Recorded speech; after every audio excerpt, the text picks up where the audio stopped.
Okay. Wow. So I guess most of you that are watching this have managed to get through the first two parts.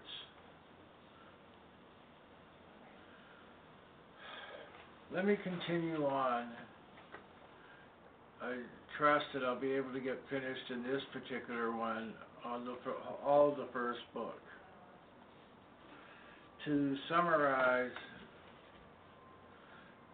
the first two parts, talking about mental modifications and how the mental modifications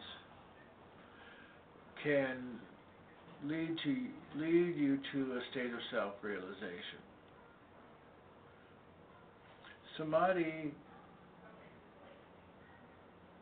is actually at the end of the essentially at the end of the second chapter and the beginning of the third. And technically, they talk about Samadhi being in the third chapter on the cities.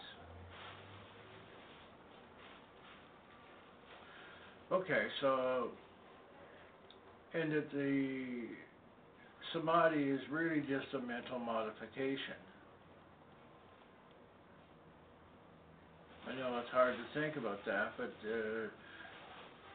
it's the mental modification of nothing, essentially what it is. When you go into Samadhi, the mind becomes still. I'm going to back up just a little bit in the first chapter, verse 33. By cultivating attitudes of friendliness towards the happy, compassion for the unhappy, delight in the virtuous, and disregard towards the wicked, the mind stuff retains its undisturbed calmness.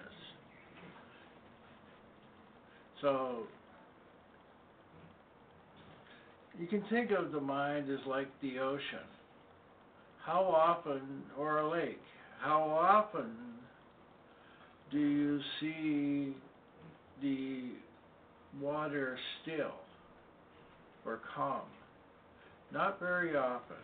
It's because there's always some wind, and the wind agitates the lake or the ocean surface.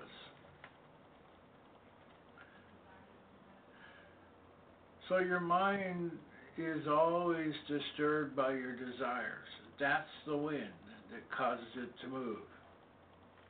So he's saying, okay, in number 33, here's the 4 keys how to deal with people.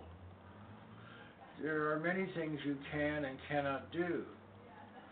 But if you understand these 4 keys, you'll be able to deal with all of them.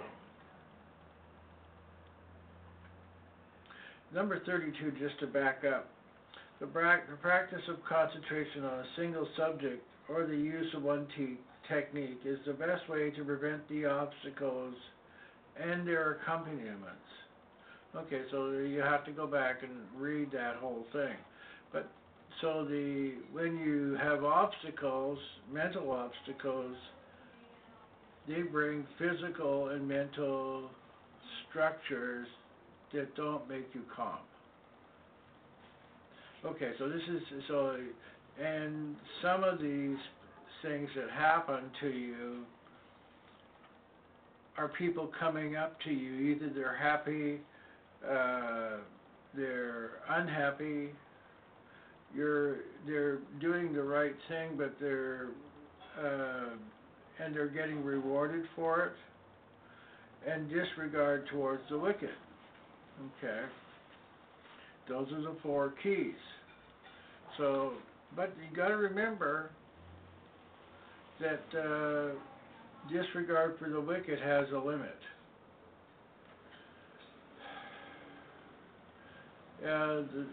Both the Ramayana and the Mahabharata, which are talking about the actions of 2 avatars, perfected beings, quote unquote, they were fighting. So they weren't disregarding the wicked, they were going after them. And Rama was going after Ravana because he stole his wife. Okay? Arjuna is fighting for his brother, whose kingdom was stolen from him unfairly. He was taken advantage of.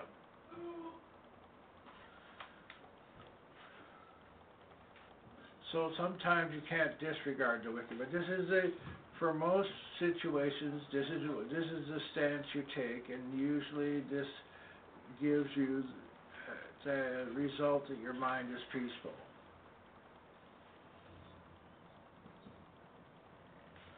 Okay. So that,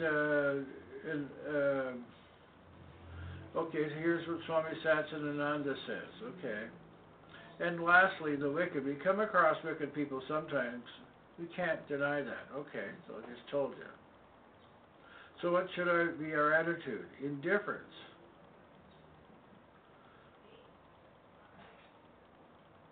Okay, don't try to advise such people because wicked people seldom take advice. And then sometimes he would tell the story of this bird that made a nice nest, and it started to rain, and a monkey came outside the nest, and the bird had said to it, "Oh, Mr. Monkey, you should really build yourself a nice warm house like I have." And so this is the advice, right? And so what did the monkey say? "You rascal, taunting me like inside your warm house." And so he ripped it all apart and says, "Okay, tell me about your warm house now." There are people like that. Okay, so Swami Satchidananda, that was his story. Okay. But these keys will work most of the time. And the idea behind them is that you stay peaceful, happy. For these other people, there's other techniques. Okay. Okay, and number 34, that calm is retained by the controlled exhalation or retention of the breath. Well, okay, so start of pranayama. That's what we ended off last time. Or by concentrating on the supreme, ever blissful light within. Okay, so this is a mental technique that tells you that the light that illuminates everything in your being, that light is you. It's not your body, it's not your mind.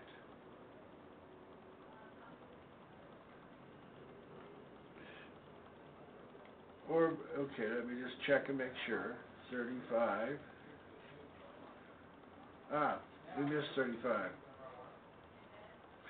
Or the concentration on subtle sense perceptions can cause steadiness of mind. So that calm, so he's going through all the different ways that you can calm your mind. Okay. Some, they're getting subtler and subtler. Okay, so then 36 is by concentrating on the supreme, ever blissful light within.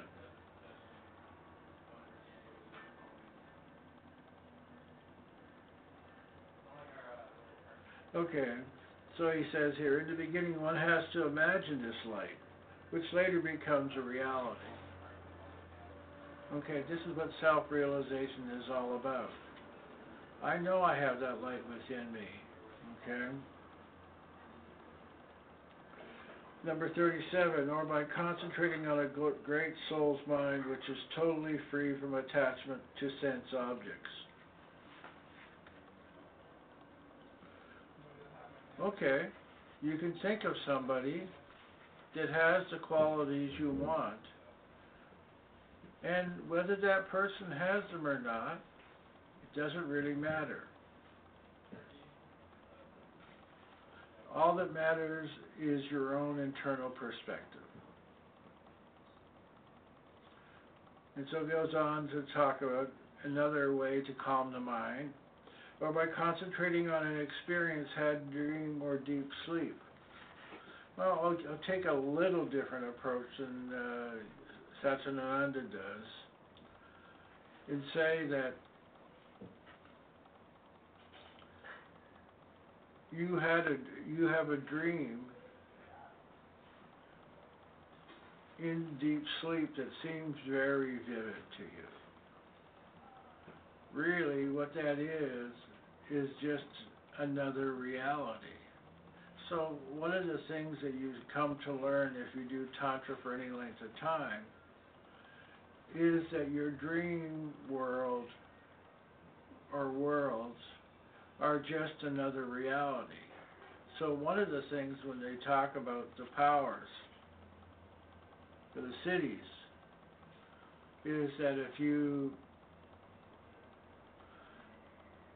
get the power to change your environment, then your environment becomes just continuous. And that's what a dream is. That's the only difference between dream and this waking reality, is that this seems to be more continuous. Sometimes when you wake up in your bed, you don't even know where you are, who you are, or what you're doing. And then you finally have to recollect, oh, this is my bed, this is okay. That's really you having lucid dreams, and the reality is very real to you.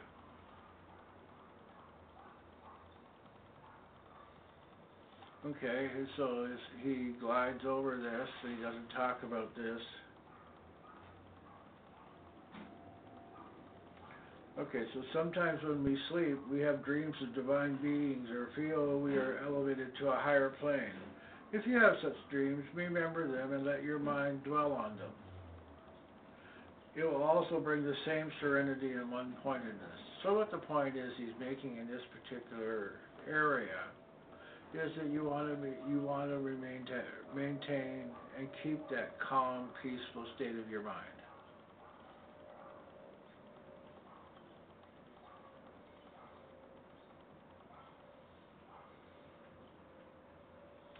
Okay, he says, okay, these are a few suggestions, and this is the reason Patanjali does all these things in the first chapter, is to give you a reason to want to continue. So he's actually talking about desires, and you'll hear people say, okay, well, make one big desire and all the other desires will be swallowed up in it. Or 39, or meditating on anything that one chooses that is elevating. Okay, so Patanjali is very Catholic. He gives you many different ways to start this process. And number 4, so that was 39. And number 40, gradually, okay, so take some time, one's mastery and concentration extends from the primal atom to the greatest magnitude. Okay, and when you practice this ability and you get it, this is where you can do accomplishments.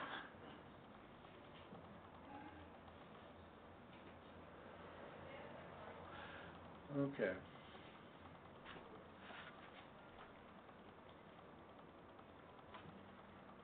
Okay.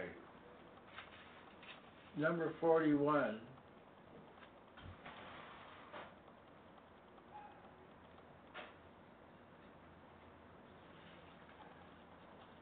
Okay, so here's the first time that he mentions Samadhi. Just as a naturally pure crystal assumes shapes and colors of objects placed near it, so the yogi's mind, when it is totally weakened modifications, becomes clear and balanced and attains a state devoid of differentiation between knower, knowable, and knowledge. This culmination of meditation is Samadhi. So starting off by looking for a calm, peaceful state, when you develop this ability to concentrate, it will culminate in the state of Samadhi. And then the mind of the yogi is compared to a clear crystal. You take a crystal and you put it up to a color, and it becomes that color. You take it away, and it becomes colorless again. So that whatever you bring to a yogi, they seem to take on the aspects of this. And I saw this was a lot of teachers that, though they were not really realized, they had this ability. Swami Muktananda was a good example of this. People said that when people came up to Muktananda, his features would physically change, and he would look like the person he was talking to. That person would leave, another one would come, and his face would change again. And it wasn't as if he was concentrating on that, it just happened. I saw it myself.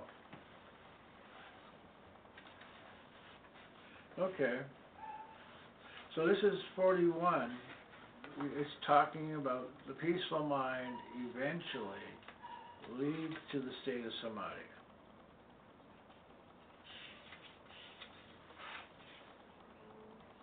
And one of the things in here is the story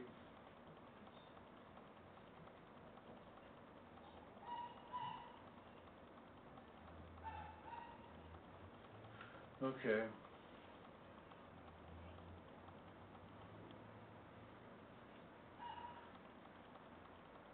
One of the things that this is a story of Valmiki, who became a sage, and he composed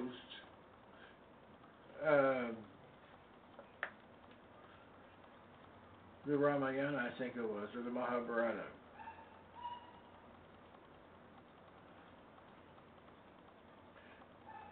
Sage Narada, who was very famous in some circles, was passing him by, and as usual, Valmiki, who was a highwayman at the time, accosted him. He asked him what he had, and he says, "Well, I'm a Swami. I'm a wandering mendicant. I don't have any money."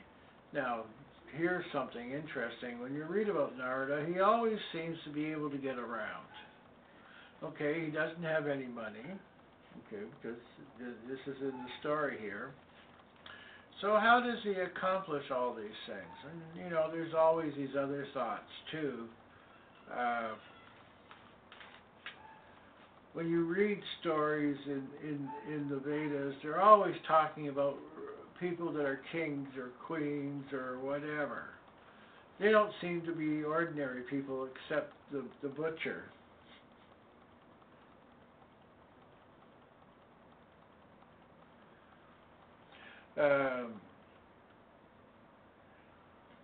Valmiki says to Narada, "What a wretched man, because he didn't have any money. I've never seen a man with nothing. You must give me something, otherwise I won't spare your life."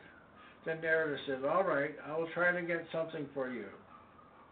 But don't you think it's a sin to harm innocent people?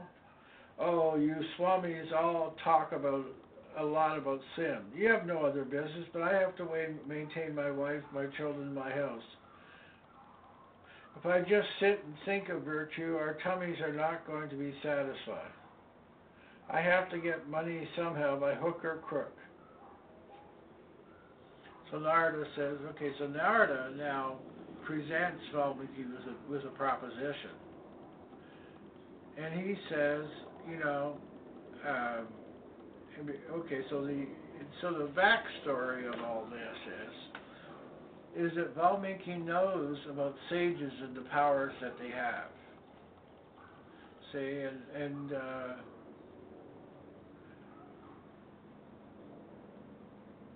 it's interesting that he puts this story here, because this is,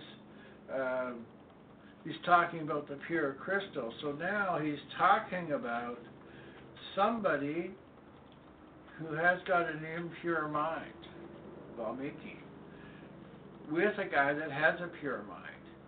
And now Valmiki must have had some past karma, okay? So you know, you want to, sort of want to know backstories as you go along. And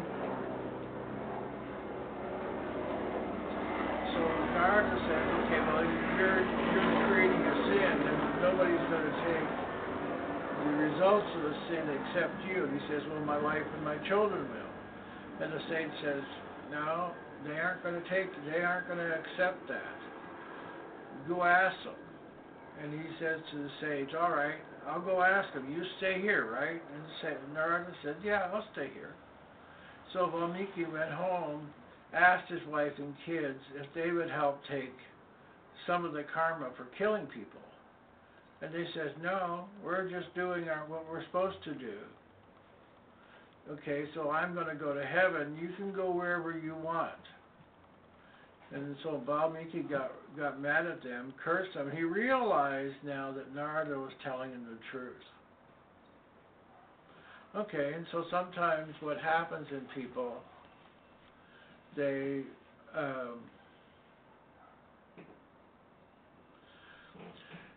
end up having a crisis in ordinary events. Anyway, so I think that's the reason why this is here. And so this goes on to talk about the story of he can't even say Rama, Valmiki, when he goes back to the sage, and the sage says, I'm going to give you something, here's a mantra. You do this and you're going to be saved. And Valmiki couldn't even pronounce the name Rama. That's how much the karma of robbing weighed down his mind. So Narada thought for a minute, and he says, well, can you say Mara? And he says, yes, I can say Mara, Mara, Mara. Okay, so that's your mantra. You just do that one. And so Valmiki started doing it. Mara, Mara, Mara, Mara, Mara, Mara, Mara, Mara, Mara, Mara. And then he got so into it, he sat down there right by the highway, and he was doing that so intently he lost all consciousness of time, and an anthill was built over top of him. Okay, so then Valmiki did write the Ramayana. There we go. Forgot it for a minute.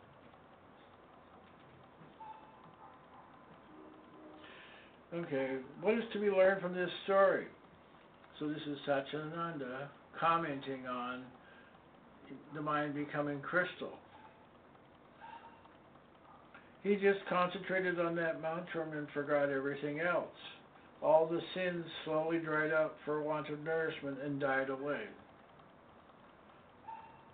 If you do not pour water on your plant, what will happen? It will slowly wither and die. Our habits will also slowly wither and die away if we do not give them an opportunity to manifest. You need not stop to fight a habit. Just don't give it an opportunity to repeat itself. That's all you have to do. Any kind of habit we can easily remove this way. All that's possible by cultivating one proper habit.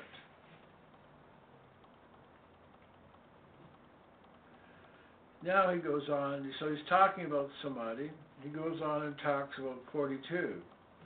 That Samadhi in which name, form, and knowledge of them is mixed is called Savikra Samadhi, or Samadhi with deliberation. So,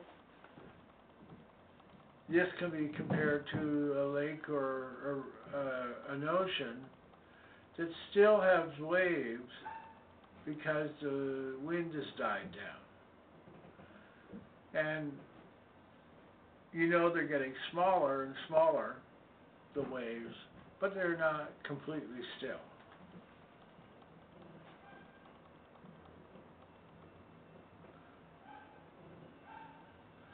Okay, so and Patanjali goes on to talk about different types of samadhi. Okay.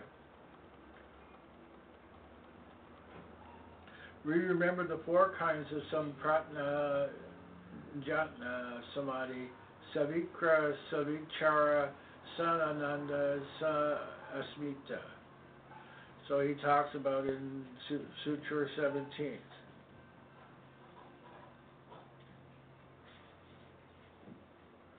In this sutra, he says that in Savikra Samadhi,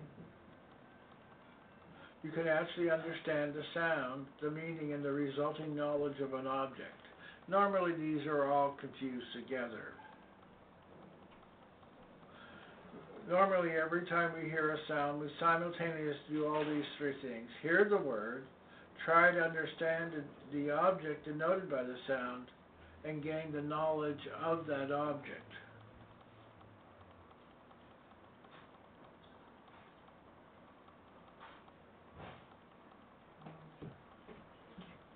Okay, so in this samadhi, you can distinguish between these very quick changes.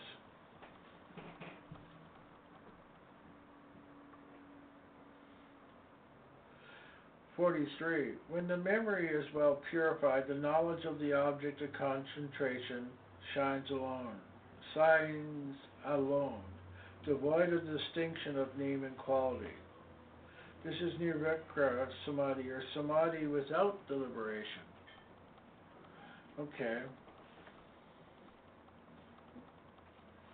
So it's saying the memory, okay, so that's a type of knowledge, okay, back at the beginning, may or may not be purified.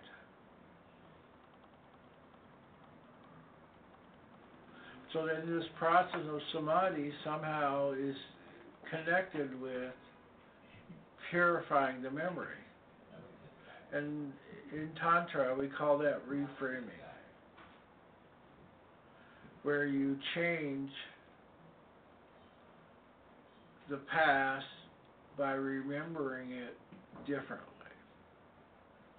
When something bad happens, so there's this lady who was bitten by a shark, and she almost lost her life, but she finally got to the point where she could still do all the things she wanted, but now she had a much different awareness of the value of life. And so this was on CBS Sunday Morning. The interviewer asked her, well, would you take back what happened to you? She says, no, I wouldn't. I've learned so much. So all of a sudden, she doesn't, and this was the topic was resilience, or the way people are able to handle problems in their life. And she said, no, if I hadn't had this happen to me, I would never have learned as much as I did going through this.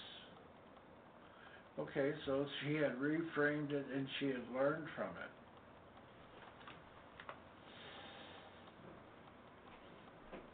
Okay, so when the memory is well purified, then this means that the mind is no longer disturbed by your memories. So this is one of the keys to PTSD, is somehow this process of concentration will make PTSD disappear.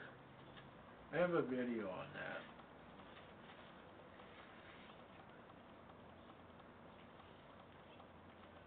Number 47. In the purity of Nirvichara Samadhi, the Supreme Self shines.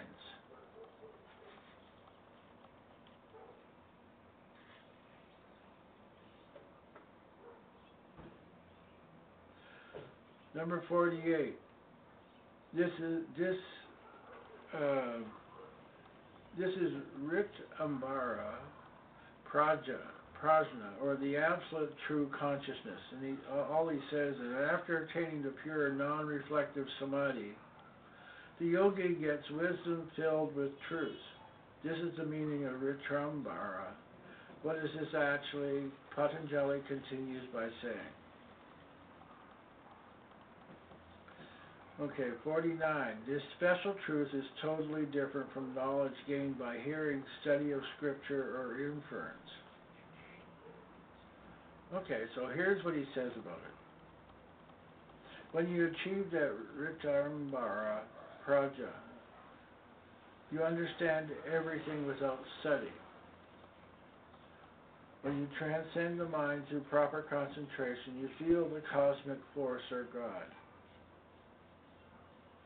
You can check your experience with the scriptures and through the words of sages, but it is known by you through your own experience that things as they are. So normally when you come and talk to somebody and you see them, what you see is colored by your mind.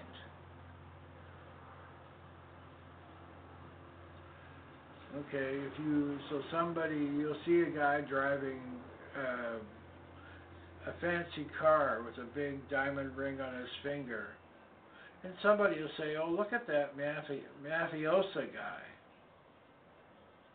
He must have got his money through dishonest means. Now, whether he did or not has nothing to do with the coloration of the person saying that.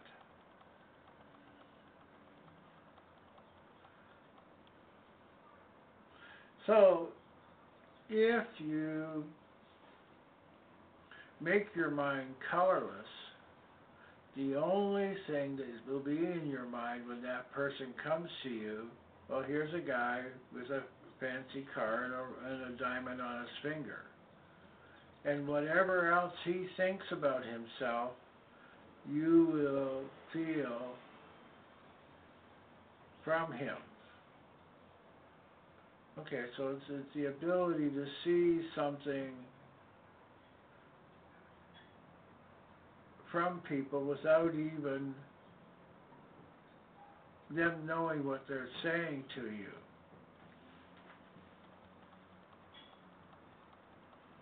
Okay.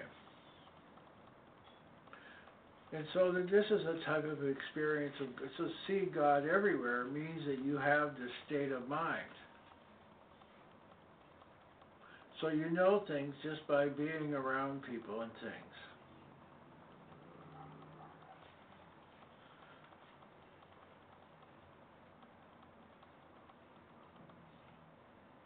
Okay, so when it talks, so he quotes the Mandukya Upanishad.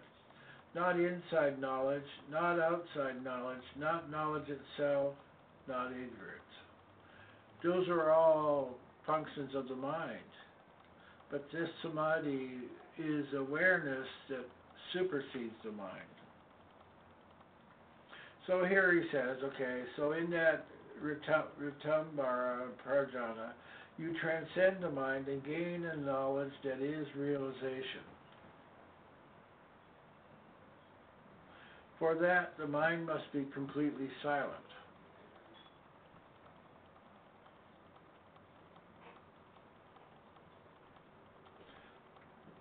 That is why in Hindu mythology there is one form of God, Dakshinamurti, who sat with 4 disciples in front of him. They were all learned people. They had all read the Vedas and the Upanishads and heard all that was to be heard, but they still couldn't realize the truth. So they came to Dakshinamurti and requested him to explain the highest Brahman, the unmanifested God. He just sat there in silence. After a while they got up, bowed down, and said, Swamiji, we have understood. And they went away because only in silence can it be explained. Okay. See, hidden in this statement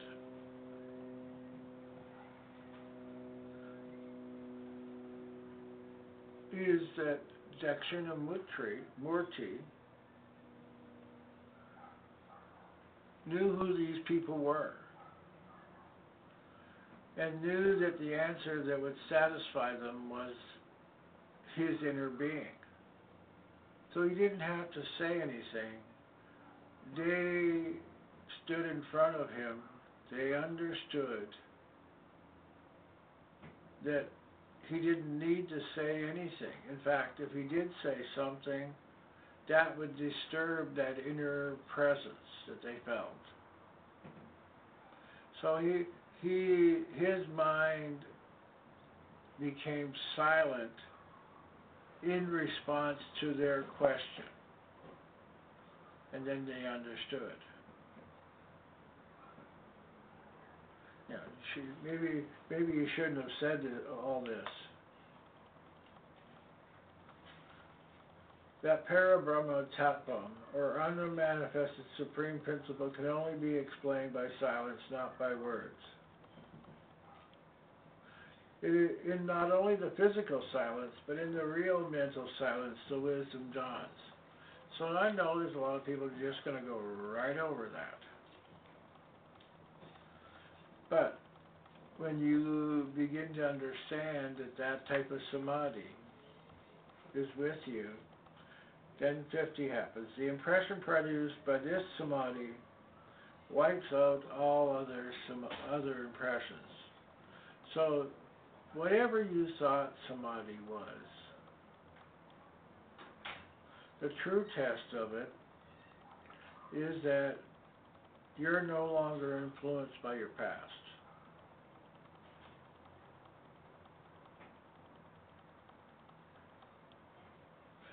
Here's what he says: everything dies away and there is no more coming back as an ordinary person, ignorant of your true nature. How can you, once you've pulled back the covers and seen who you are, can you even put that cover back on?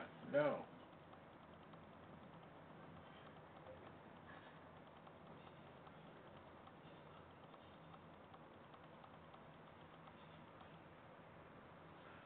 A Jiva Mukta may be doing anything, even reading out of a commentary of Prasanjali's Yoga Sutras. He or she not be sitting in samadhi in some cave. This person may be in Times Squares, is still a Jiva Mukta. A Jiva Mukta is involved with the world for the sake of humanity without any personal attachment. And he certainly saw himself as that.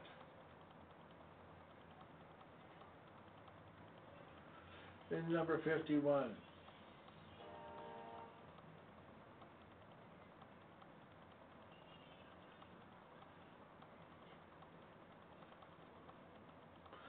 Okay, here's what he says. So this is what himself talking about his own mind. Although they appear to be normal, the seeds of all mental impressions are completely burnt out, and they always live in that unattached state. Number 51. When even this impression is wiped out, every impression is totally wiped out, and there is seedless samadhi. Only now does Patanjali describe the highest samadhi. Well, he doesn't really. He says that it's there. Even with the Ritambara Praja, the subtle mind is still there. So there's a chance for you to fall down. There is still a division between the prajna, or wisdom, and the owner of that wisdom. Even the feeling, I have realized God, should go. Then you are completely free. You have attained seedless samadhi. There is no more birth or death for you. You realize your immortality. So this is the end of the first book. And he ended on the note that you have the seedless samadhi. If you have seedless samadhi, then you know that you are not this mind and not this body.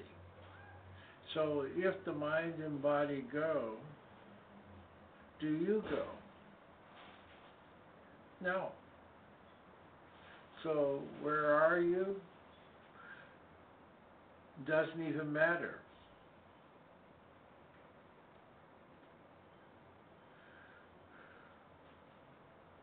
You're just doing whatever you see in front of you as something that God wants you to do. And so then that you become God's instrument.